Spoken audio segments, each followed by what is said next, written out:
It was a shell when I got it, so it was a bare shell. There was nothing on it. The doors were roped together, but the paintwork was done, and that was a key thing for me, is making sure I had a body with good paintwork done. That's the only bit that I couldn't do. So.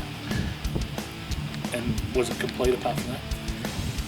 No, it was absolutely nothing. So there was no suspension. It literally came in on a trolley. So rolled it off onto a trailer and rolled it into the garage and started work.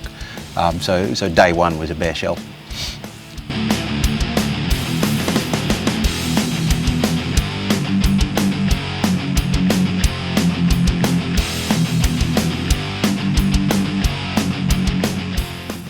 Actually went out to Penrith to get the car, so found it on eBay.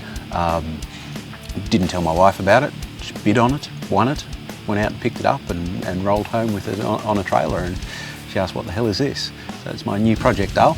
So it didn't start too well, but she jumped on the bandwagon and helped out all the way through. So yeah, absolutely.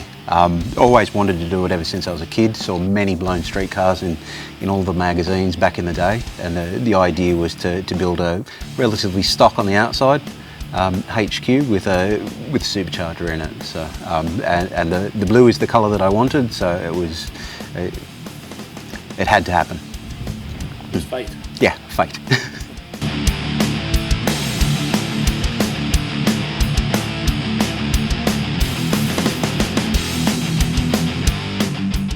Yeah, 406 dart block, AFR heads, full forged internals. Blower shop supercharger. It's only running 4 pounder boost, but we're putting out 475 at the rear wheels, so it's not too bad. It's good for a streeter. Turbo 400, 3000 Stolly, it's full manual. 9-inch diff with a 31 spline axles. So got all the gear. It should be able to handle a lot more horsepower, and we might give it a tweak a little bit later. It's crazy. I've seen people try and video with their phones, or almost crash their cars. Yeah, it's quite amusing. You get used to it after a while, but sometimes it can be unnerving when someone's not seen an old HQ with a supercharger sitting out the bonnet driving down the street. What are the effort, the boys at Blue? No trouble. No trouble at all. I think it's because I'm an old guy. I'm not doing anything stupid. I keep my foot well and truly off the pedal, so it kind of just chugs around nice and slowly. I've got a good set of mufflers on it as well, that it's keeping it quiet. So it'd be nice to have it loud, but I mean the quiet pipes keep the attention away. So yeah, good so far.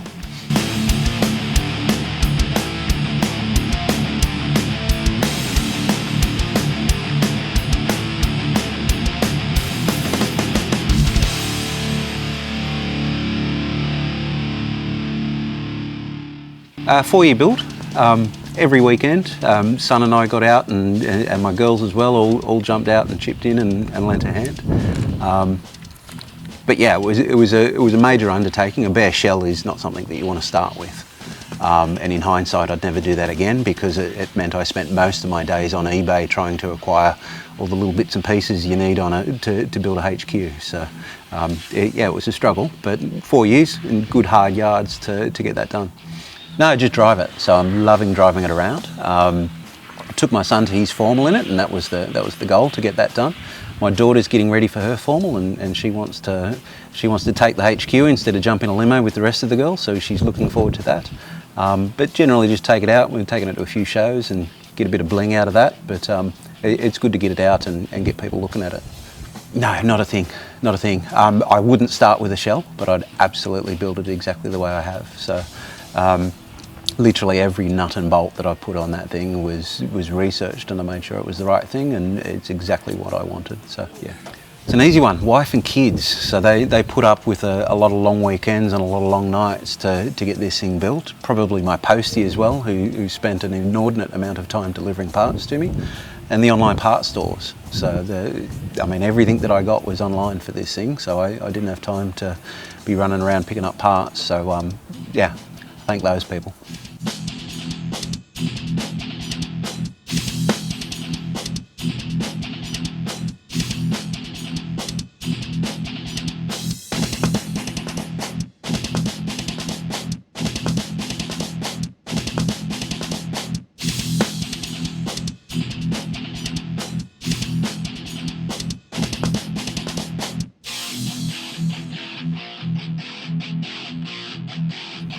Hi, my name's Richard, this is my HQ, and you're watching Killer Rides.